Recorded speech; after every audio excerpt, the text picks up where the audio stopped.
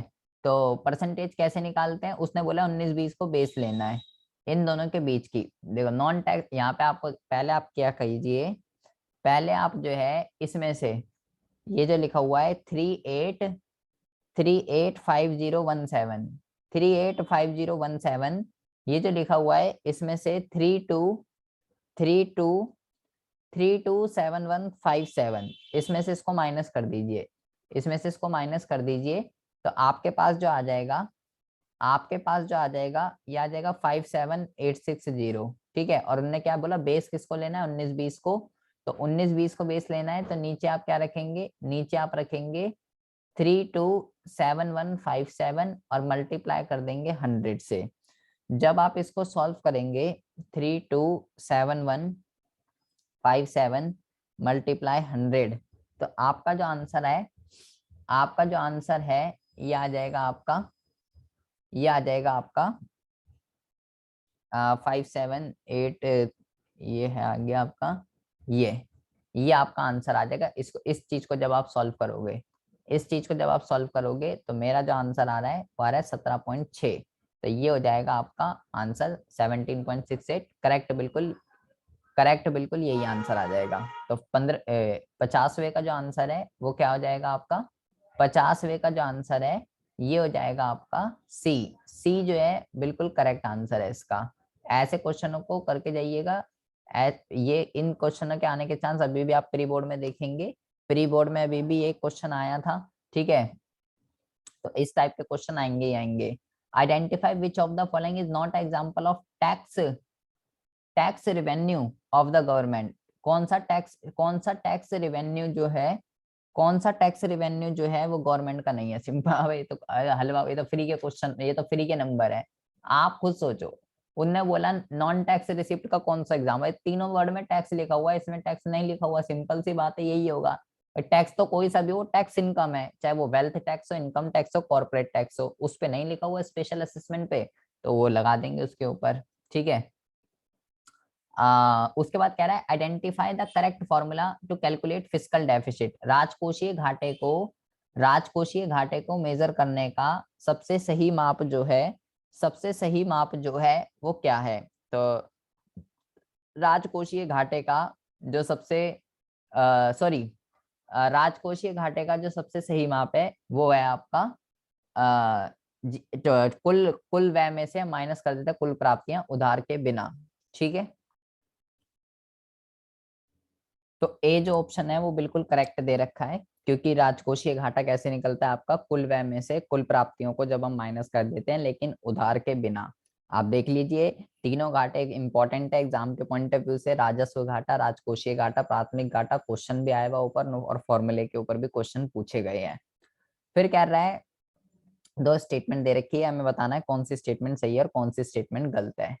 Revenue and capital receipt are increasing but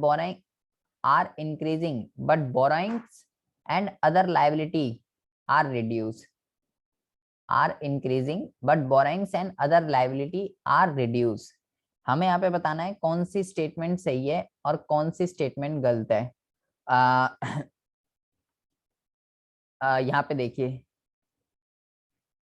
यहाँ पे कह रहा है grant and aid for creation of capital asset decrease from 2019 to 2021।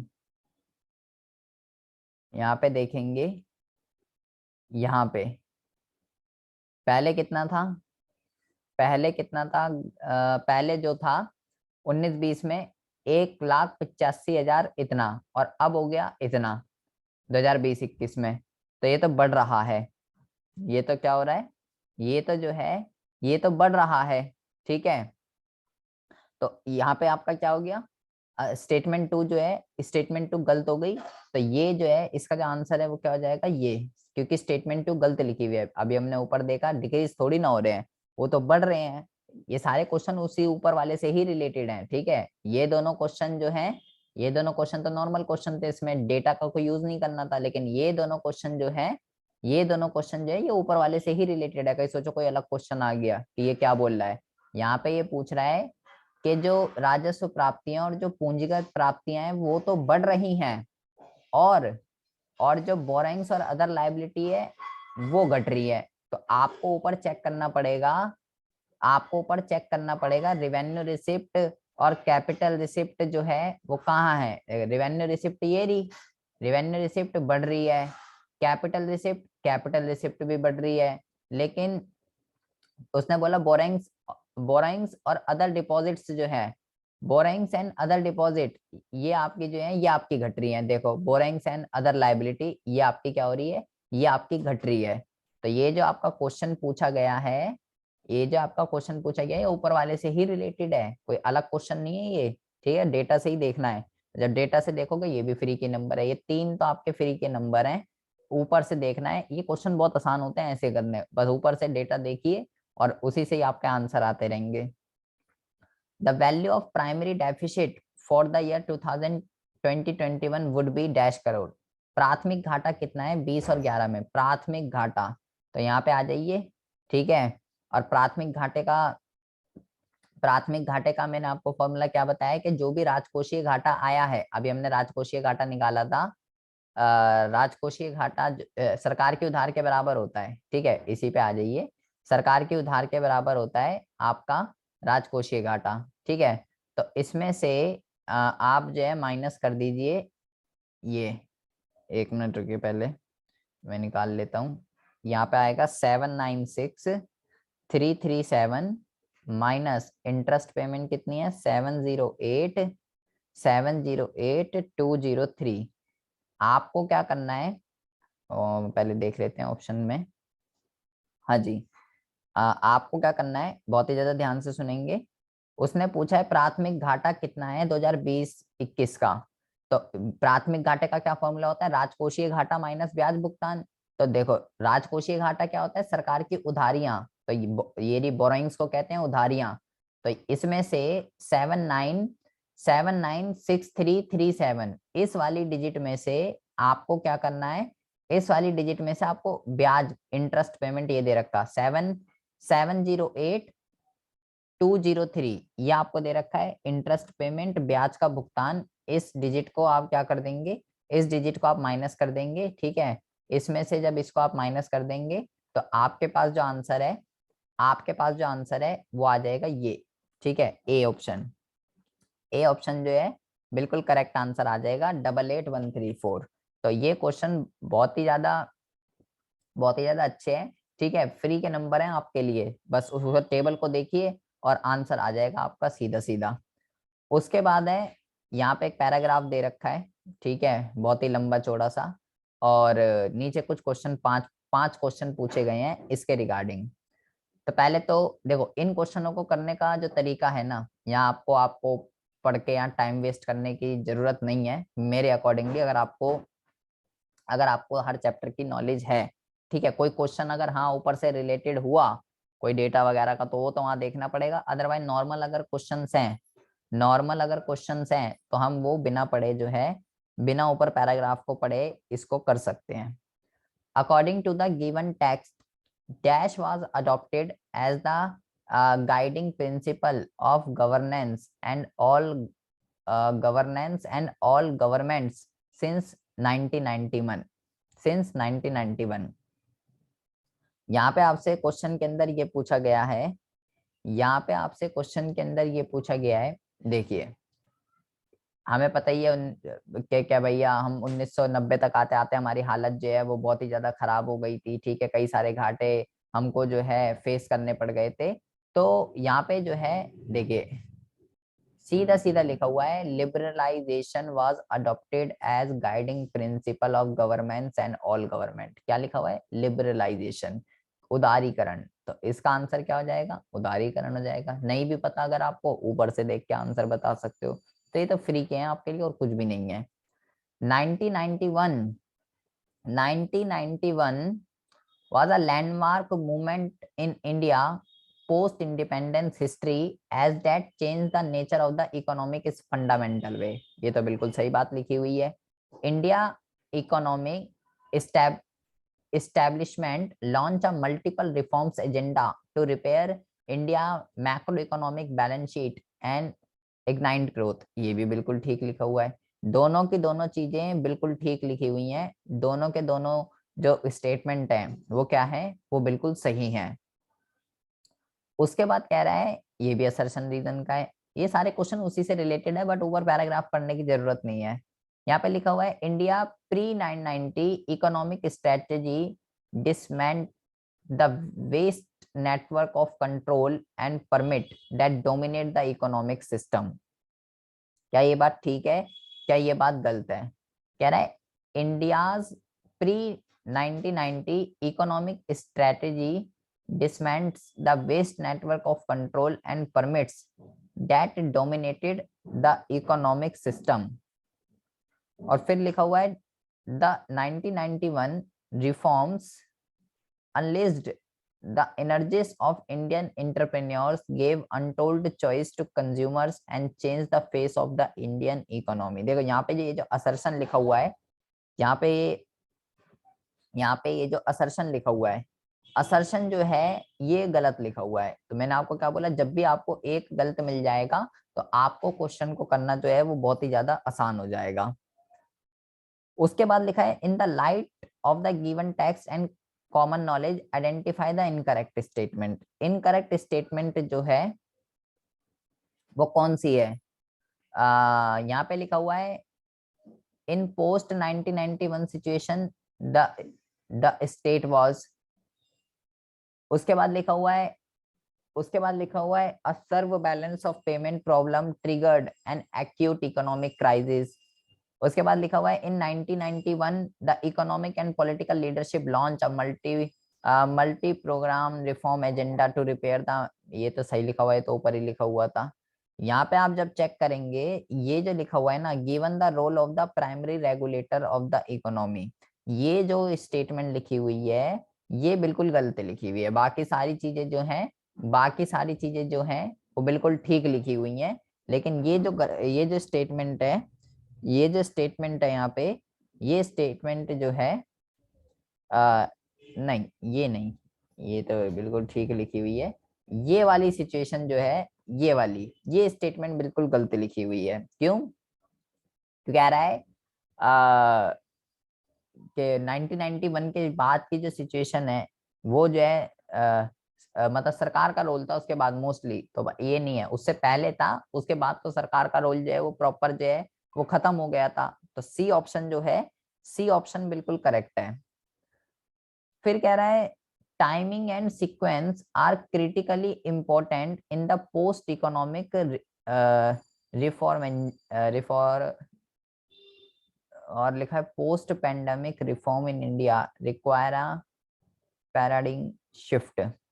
दो स्टेटमेंट यहाँ पे लिखी हुई हैं, हमें बताना है कौन सी चीज ठीक है और कौन सी चीज गलत है। पहली स्टेटमेंट तो बिल्कुल ठीक लिखी हुई है कि भाई एक तो सही टाइम और एक सही सीक्वेंस, एक सही क्रम जो है चाहिए पोस्ट इकोनॉमिक जितने भी एजेंडा है हमारे उनको सिस्टमेटिक तरीके से अप्लाई करने के लिए। स्टेटमेंट 1 तो ठीक लिखी हुई है। और स्टेटमेंट 2 की अगर हम बात करें, post pandemic reform in India require a paradigm shift, ये यहाँ पे जो है ये आपका यहाँ पे गलत लिखी हुई है। ठीक है, तो जब भी एक स्टेटमेंट आपको गलत मिल जाएगी उससे आपको आंसर को पहचानना बहुत ज्यादा ठीक हो जाएगा। फिर लिखा हुआ है कि द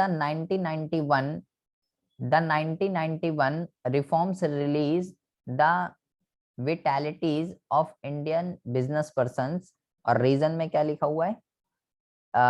रीजन में लिखा हुआ है the reform agenda establish a paradigm shift define the broad outline of economic policy making for the year to कम।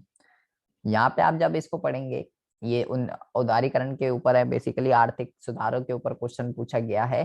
ठीक है, ये कह सकते हो बिजनेसमैन के लिए, बिजनेस पर्सन के लिए अपॉर्चुनिटी खुली, ये यहाँ पे लिखा हुआ है। और ये भी बिल्कुल ठीक लिखा हुआ है। दोनों के दोनों चीजें जो हैं वो बिल्कुल ठीक लिखे हुए हैं। ए जो है इसका आंसर हो जाएगा। ठीक है, तो ये 60 क्वेश्चन है, ये 60 क्वेश्चन है। ठीक है, एग्जाम के पॉइंट ऑफ व्यू से भाई ये सैंपल पेपर बहुत ही ज्यादा इंपॉर्टेंट है।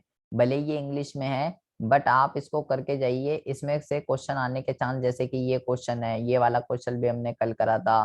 ठीक है, और ये वाला क्वेश्चन बहुत अच्छा क्वेश्चन है। ये वाला क्वेश्चन अभी हमने करा था, ये भी बहुत अच्छा क्वेश्चन है। ये वाला क्वेश्चन बहुत अच्छा है। तो ये बहुत अच्छे अच्छे क्वेश्चन इसके अंदर है, आप देख लीजिएगा, गारंटीड है इसमें से जो है क्वेश्चन फंसेगा ही फंसेगा। ठीक है, तो इन क्वेश्चनों को आप बहुत ही अच्छे से करके जाइएगा। ये पूरा का पूरा कंप्लीट हो गया। बाकी जो दूसरा है वो हिंदी में जो है उसको हम करेंगे नेक्स्ट वीडियो में। ठीक है जी।